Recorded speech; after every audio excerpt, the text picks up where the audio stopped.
We are continuing our conversations with purpose. Joining us again is Nico Page from Live the Life. We have been talking about how to navigate times of crisis and rapid change. Live the Life focuses on marriage and family and helping the church equip and train and better get those marriages into those godly places that he intended for us. And so we're grateful to have you join the conversation with us again.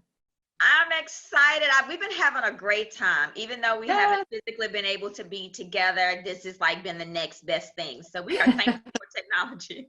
Yes, we're side by side, but I promise we are in separate homes on separate sides of the city. We are social distancing. Yes, for sure. Well, we have had wonderful conversations. We have talked about still being able to connect with people and stay safe. We have talked about communication and how to use this time of over communicating to effectively communicate, to listen, and to be empathetic in conversations.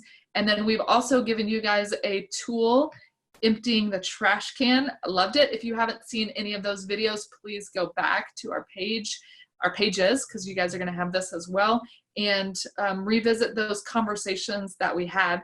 And then today, our conversation is about parenting. So many of you are at home with your kids, overnight homeschool parents, and I have seen people doing karate lessons with their kids in their living room. I have seen boxing classes. I have seen science experiments, visual field trips. It's been great watching how parents and families are coming together during this time. We are being forced in a good way to spend time with our families, and it's actually turning out to be a wonderful thing. Who knew that families were great? And so we want to have the conversation today about what do we do? How do we use this time wisely? What are some of the things that we could do while we're in this extra time of family? So Nico, just give us some of your thoughts on this extra time that we're having and tell us what we're going to be talking about today. Okay, so this will be not as much of a, do this activity, if you will, but more concepts and some practical things as you are now in close proximity for extended periods of time with your children. So just to kind of give you a little background for me, my husband and I have been married for 21 years. His name is Christopher, and we have 3 children. We have an 18-year-old daughter who is a senior. We have a 16-year-old daughter who is a junior, and we have a 14-year-old son who's in the 8th grade. Okay. Now, little known fact, I was a home engineer, i.e. stay-home mom, for about 15 years. Okay, so really? You talk about, I was there with them all the time. There were many days, Stephanie, when my husband would leave for work and I wish I could trade places with him. So I do feel what some parents are feeling right now who find themselves in this new space with your kids. And so I really want to help your thinking, if you will. Okay. I want to start off by saying that as parents, this is a phenomenal opportunity. And I would encourage you to look at it as an opportunity, whether or not you've always been home with your kids or this is new to you, because as parents, we have a window of influence into our children's lives. That window is from birth to around the age of 12. Now, it may be stretched beyond that depending on your parenting style, but generally it's about birth to 12. After 12, your influence as a parent generally decreases and peer influence increases, okay? One of the things that Chris and I did in our parenting, we were very intentional about establishing a relationship individually with each one of our children, because we knew that at the chronological age of 18, our children will become adults. And we transition from parenting in terms of, training them up, if you will, to coaching. And in that transition at 18, they get to choose whether or not we have a voice in their lives. So no matter where you are in your parenting journey, if you're doing great, you have great relationship with your kids and that you just are going to continue that, or maybe your relationship with your children isn't the best, hit the reset button. Because as their parent, really, you have the greatest influence, but that comes back to relationship. Mhm. Yeah, especially in this time, getting back to some of the basics. Maybe Yes. you have stretched out some of those boundaries a little bit, or haven't been staying focused. How many times do we say, if I had the time, Yes. or when I get the time? Okay, we got Yes. the time now, people. So what are some of the things that we could generally focus on during this extra time that we've got together? Okay, one would be to be engaged in your child's world, Okay. i.e., be present. Now, in a former talk we had on communication, we flushed out a little bit more about what we mean by being present. Everything we talked about in that discussion can be applied here. So you're just bringing your whole self into this time with your child, your thoughts, your physical presence, to communicate to your child that, you know what, you are important. I value you. I am engaged in your world, means doing things that they like to do, even though you would rather have somebody rip off your fingernails. Okay. Yeah. So Have the tea party, watch the silly shows, put for down the your phone on 15 the time. computer. Yes, okay. Whatever it is that they want to do, and however it is they want to do it, give them that gift. So I'll give an example. Okay, remember me saying I had 3 teenagers. So my middle daughter is my creative, relational kid. And, TikTok is all the rage. I just downloaded it for my niece Yes. on my phone so I could do it with my niece. Yeah. Oh, yes. So my daughter came to me, Mom, I want us to do this TikTok together. And so I said, okay, well, this particular TikTok involved like 16 steps versus like 5 steps. So I'm like, I gotta go to class to learn how to do this. It's gonna take some time. So literally over several days, she teaches me this TikTok. And she's like, okay, now we've got to do it quickly because our window is gonna close of when it needs to hit and when we're gonna get the most views. So I'm like, okay. So then she had to pick out what I was going to wear for the TikTok. Oh, of course. Of course. So yesterday we're in my closet. And, I gave her free reign on help. I made some suggestions. And so we color coordinated our outfit. Okay. And then I had probably about a 25-minute study session because some of my movements weren't quite right. And so we recorded the TikTok. It took us maybe, about 8 or 9 takes before I could get it right. But I kept telling myself, this is a gift that I am giving her. And the gift that I received was the time, the laughter, and knowing that her heart was happy. So just whatever that looks like. And if you're not sure what that looks like for your child, if your child is verbal, ask them, they will tell you. And if your kid is not verbal, you know your kid well enough to know what makes their heart happy that you could engage in with them. I have a question. Yes. Do we get to see the TikTok video? I don't know if I'm about to go find you. Well, listen, she's gonna post it for all the world to see. So, Everybody go download TikTok after we get off of this call. So Stephanie, also, this is the same kid that had the whole family do a TikTok on Sunday. So this particular TikTok was only like 4 steps.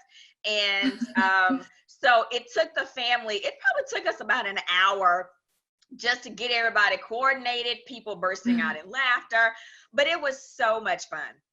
Awesome. So. And the idea of the whole family coming together too is really important during family time. You've got the one-on-one time, which is really important with kids, but also the family time bonding together, because Brian and I have those conversations too about time that we spent with our siblings, family vacations, family game nights, family things like that that we did. Those things stand out to us as good memories and good times that we can reflect on and talk about in our marriage as well.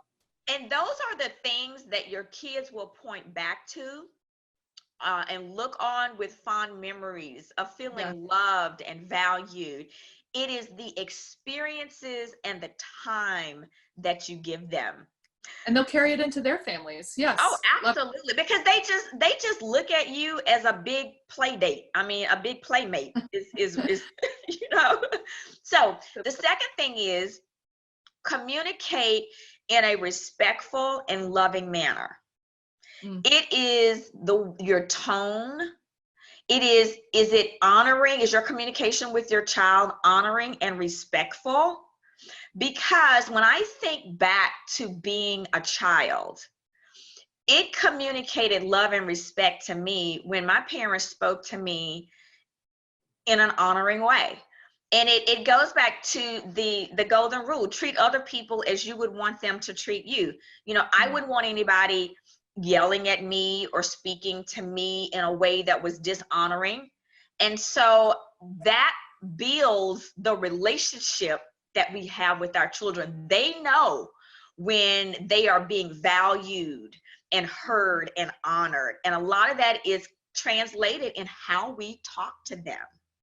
I cannot tell you how many times and that I have had to pause and not share something I wanted to share because I knew that it was going to come out as a yell or it was going to be harsh. And I literally had to press my lips together and say, I need to talk about this later. Can't talk about this right now, or I will follow up with you later. You know, your kids will understand and respect that. And it creates another opportunity to connect with them, to come back and revisit and make it an ongoing thing. Not necessarily the issue, but the relationship, the intentionality, the purpose. Yeah, love it.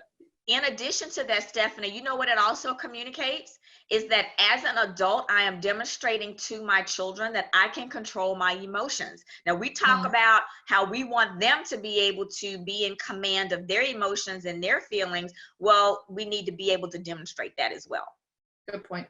All right. The third thing is identify and communicate clear expectations while making eye contact with your children. You know, there have been times I have given instruction to a kid and they were in another room or they weren't looking at me and that just did not go well, you know? Yeah. And so making eye contact while I'm communicating my expectations, I'm identifying boundaries, and I'm also identifying or making clear the consequences of unmet expectations, okay? Right. So that they know if these expectations aren't met, then these will be the natural consequences. So it empowers your child when they choose the behavior. Guess what? They're also choosing the consequence to that. Right. And consequences aren't necessarily that negative. It's kind of a retraining, or refocusing of, okay, let's try it again. We're giving you opportunity to try it again. So that's great that you lay it out ahead of time to just show you care. The book of James does talk about correction is not because of punishment, but more because of God values us. The Father values the child and wants you to be better, wants that relationship to be better. Yes. So mature discipline leads to mature adults, and mature discipline involves remaining emotionally, in control, and then identifying what is going to be. So as a parent, I got to be proactive in identifying what the consequences is going to be. If you know your kid, you know what's important to them. Link that to the consequence. So I'll give you some language to use and an example. All right. So let's say your son, John, exhibits behavior that is not acceptable. And it's something that you all have talked about before. All right. Then you could use a sentence stem like this. I noticed that you yelled at your sister. I would rather you speak to her in a calm tone of voice. So you're articulating the behavior that you notice and the behavior that you would prefer to see. Now, as a natural consequence to that, you may say, if you cannot communicate with your sister in a tone and manner that is respectful, then you won't be able to have that play date later on, because I can't trust that you'll be able to communicate with your friends in a way that is honoring and respectful. So you see how you connected it. It was, we didn't take something out of left field, but again, you're making those connections for the kid. My kids are money motivated. So when they don't do something that they were supposed to do, let's just say, they were supposed to clean the kitchen. Well, when you didn't, you didn't clean the kitchen by 8 o'clock like I asked you to, therefore you're going to have to pay your sister $5 to do it. Okay, so what that does is now she's got to take her money, because what I've taught my kids is when you don't do something, it becomes somebody else's responsibility because it's got to be done. So they don't like having to use their money to pay somebody else, let alone their sibling. So again, figure out what's important to your child, and whatever the issue is, see if it makes sense to connect that that consequence to that behavior. And also communicating the consequence in those expectations helps control your anger, because you're not reacting. You already laid it out and you go, A plus B equals C. This is what happens. Yeah. Exactly. So, and especially in these times, which we're already on edge, we are already, our stress has increased a little bit. The unknown causes some of those emotional responses. So having these clear boundaries in place are great opportunities for us to practice some self-control in our emotional state. And the extra time that we're spending with our families and with our children, you're going to be able to notice them a little bit more, and also pray, think through, and then start working on the boundaries. So not just jumping into it, but just go, okay, as I'm spending more time with my kids, I'm noticing their behaviors, rewarding the good ones, but then also, hey, let's work on this. Implementing regular family time, regular communication time, and working on those boundaries together. Stephanie, you mentioned, I want to come back and follow up. You talked about studying your child. That is huge. Being aware of who they are and how they relate, and being intentional about making deposits into them. I one of the things that I have been very strategic about in my parenting, because I can be a critical person, I know that about myself, is making sure that I'm making more deposits than I am withdrawals in our relationships. There have been times I have literally had to tell myself, Miko, don't say that. That's a criticism. It's a molehill and not a mountain. Let it go. And then say something encouraging, uplifting, valuing, whatever the case may be. And there's so many resources that are available to help you with the verbiage and the language. Awesome. Love it. Yes. Anything else we need or could focus on with our kids during this time? Oh my gosh, yes. So there are multiple resources out there that provide ideas with, things that you can do with your kids. The resources I'm going to share are more for you as a parent, okay? And the resources I'm going to share, two in particular, are resources that I have utilized and implemented in my parenting. And they are the gift that keep on giving. I am a calmer, more efficient, effective parent because of the two resources I am going to share with you. Okay, so the first is by Dr. Kevin Leman, Leman. Okay. He is nationally known. He's a family therapist, author, and he and his wife have raised 5 children. and his content is, he and his wife are believers.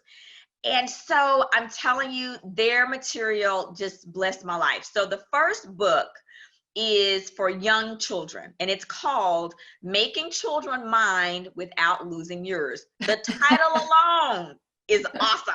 Okay. It's worth it, right? It's worth it, isn't it? Yes. And so if you don't have time to read or just don't like to read, his book should be available on audio. There's a free app called Hoopla, Hoopla. Yes. And basically it's your library, your digital library, your local library in a digital form. So you can go to Hoopla, download it. And if you have a library card, you just input your library card number and you have access to books, movies, music, you name it. So yes, so many people are giving free subscriptions, 30-day trial offers right now, opening up these free resources. So go, go, go. Yeah. Yes. So that's the book for younger kids, Making Children Mind Without Losing Yours. The second book is for older kids. I would say, let's just say 11, 12 on up. It's Have a New Kid by Friday. Yeah. So you have a New Kid by Friday, and then you have a New Kid by Friday teen edition. When I tell you I keep this book on my nightstand, I keep it on my nightstand. I was just going to say, I saw this on my mom's nightstand. I'm telling you, the way he communicates, he's funny, but he's very practical. So he will equip you to be able in minutes to implement a strategy. And even if he doesn't identify your specific situation in his book, once you read the book, you kind of get the rhythm and the theme. And so I have actually found myself in situations where I'm thinking, okay, how can I proactively approach this challenge with my son or daughter in a way that is teaching them, but also bringing accountability, that is going to not harm our relationship, but I can still honor them and I can still be the parent. Phenomenal, okay? So that's Dr. Kevin Leman. The next resource is by Stormy O'Meriton. We all know her as the author of The Power of Everything Praying Wife and Power of Praying Husband, right? So she has The Power of a Praying Parent, and she makes it really easy for you to pray for your kids. So each chapter, it's different subject, and at the end of the chapter, there's a prayer. And so I can't tell you how many times I've prayed through this book, but she takes out the guesswork, and so you can just focus on what you need to be praying for your child. So good. She also has a follow-up praying for your adult children. So my daughter just turned 18 in February, and so I need to purchase that book now. So as a parent, no matter how old your children are, you never stop interceding for them. And for me, it's given me great comfort to know that even though I can't always physically be there, my prayers are forever with them. Yes. Yes, such great reminders and new ideas of spending this extra time with our families and with our kids. Thank you, Miko, for just joining us for another conversation with purpose. And so we are grateful to have the resources and the connection and the partnership with Live the Life. And make sure that you guys are following them, getting their updates. Where do we find you? So our website is livethelife.org/NEFL. Our Facebook is Live the Life Jacksonville, and Instagram is Live the Life Jax. We have content, we have additional resources. We are also offering free 1.5-hour coaching sessions and a discount for follow-up coaching sessions. Our office number is 904-374-6365. We would love to be able to serve you any way we can. Yes, so churches, as you're thinking about this, maybe forwarding on these conversations with your missionaries and ministry partners, connecting them with Live the Life and the like resources that we talked about today. So thank you again, Miko, for joining us as you guys continue to navigate through the rapid change. just continue to focus on the intentional relationships that God's put in front of you for such a time as this.